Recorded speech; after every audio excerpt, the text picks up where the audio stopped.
In this video, I'm philosophizing on why engage phenomenologically the self.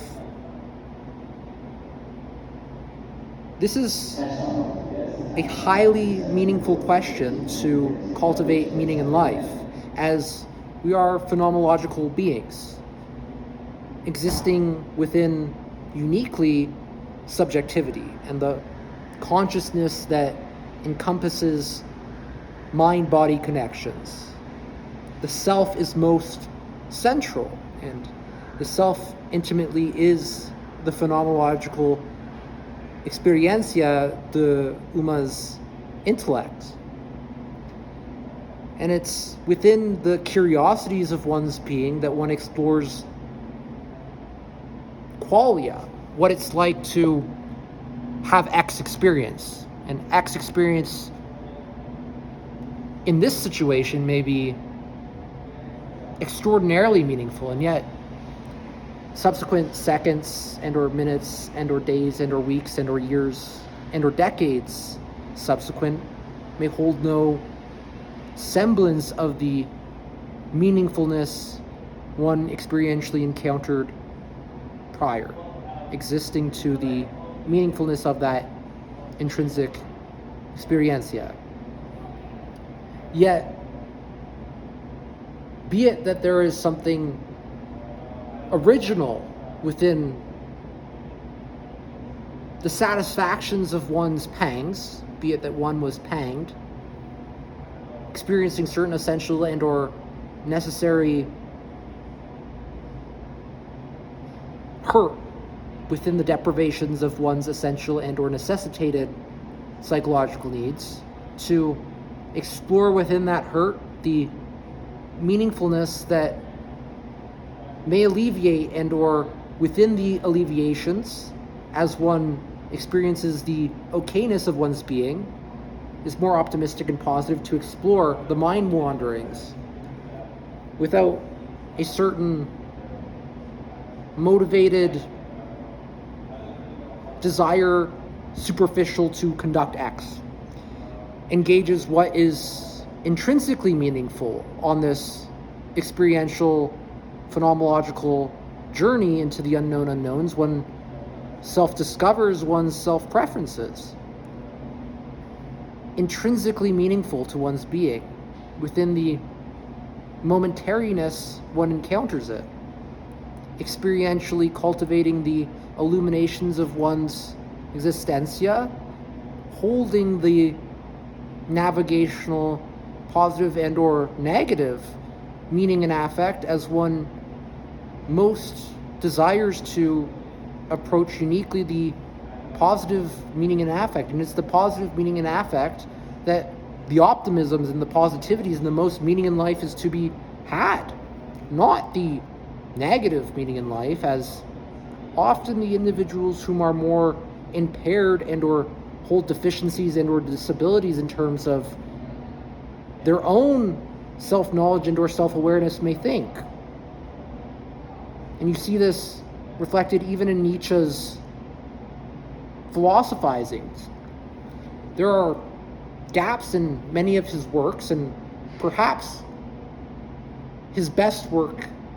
that you should read is Thus Spoke Zarathustra, with the least gaps in terms of meaningful information and clear communications. He was most likely experiencing positive, meaningful living as he was writing that, compared to Will to Power that holds many gaps and often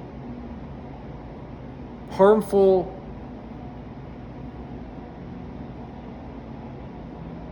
irrelevance and or pointlessness within his communications that he should have inhibited in favor for communicating more earnest in his being, that had one read even disorganized communications would piece together what is coherent instead of what he communicated within more attempts to force linearity in the vagnesses in his communications that are too spurious in terms of certain relations in distinct communications. Yet there are fragments of genius in his writing, within even Will to Power, that a more discerning eye needs to read. It's much harder to read A Will to Power than it is to read Thus Spoke Zarathustra and or The Gay Science, and or even his earliest work, The Birth of Tragedy, which is a phenomenal read. That one is highly excellent compared to other works. Even Ecce Homo has more gaps in meaningful information compared to The Gay Science and or Thus Spoke Zarathustra. Yet Birth of Tragedy is also fairly short and is more likely within his butter days.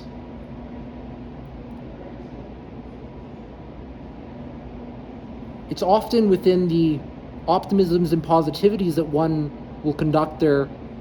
best creative work. And there's a positive, moderate correlation with creativity and or experiences of positive, meaningful emotions. Meaning that had you put together 100 individuals whom are creative in distinct aptitudes, each of them hold distinct self-preferences in terms of how they engage creatively within their unique methods that they self-conduct the explorations that truly make them more authentic and the originals they are. You had them in a room, 100 of them, and you had them to fill out a subjective well-being questionnaire composed of quality of life, life satisfaction, and or positive and or negative meaning and affect. And then from that same day, and then you would retest them 2 days later, and then at the end of the week, and then the subsequent week. So you had 4 trials. So 2 days, then 3 days, and then the end of the week, and then the subsequent week. So you have, again, 4 trials. And as you're engaging that, you're looking to see the most depressed and or anxious individuals who may be experiencing certain symptoms of distinct psychiatric disorders, let's say. And then on the other end, you're looking at individuals who are experiencing the most positive, pro-social, and or altruistic emotions, who are more likely to engage the most meaningful, clearest communications, and or creative work that, had you compared their other works, would be engaging probably more meaningful, clear communications. Be it that even the communications within individuals who are highly original and or creative may be a little bit disorganized. There may be more original ideas within the communications and or whatever the X creative work is. So what you would expect is that the individuals whom are experiencing more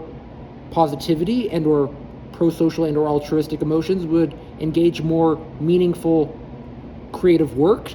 with often better results compared to the individuals who may be experiencing symptoms of depression or anxiety, whom are more likely to engage the worst work, and also worst work that they may have conducted, be it that you had conducted the same experience and they had no experiences of depression or anxiety within what they were experiencing in the momentariness of the conducting of creative X project. Meaning that there are certain connections in terms of our explorations into the unknown unknowns that are meaningful for allowancing and or disallowancing what's appropriate to optimize the intracategorical and or intercategorical effectivenesses and or efficiencies that are meaningful to engage creativity and the originality within creative cultivations. That allowance for more meaningful explorations into the unknown unknowns, that we're more able to meaningfully conduct the explorations of our phenomenological experiences that one should explore, be it that one is curious into the self, exploring the phenomenological experience in order often to cultivate more masterfulness within one's self-knowledge and or self-awareness. And it's this masterfulness that one may desire that the explorations of phenomenological existentia is most meaningful, as one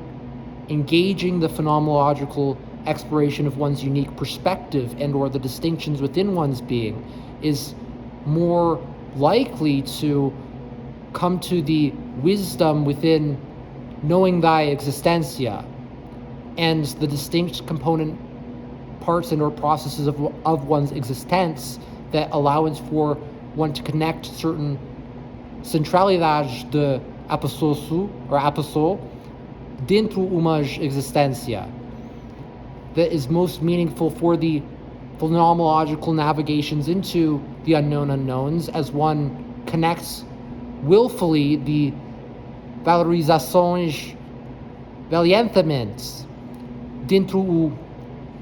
valorabilidades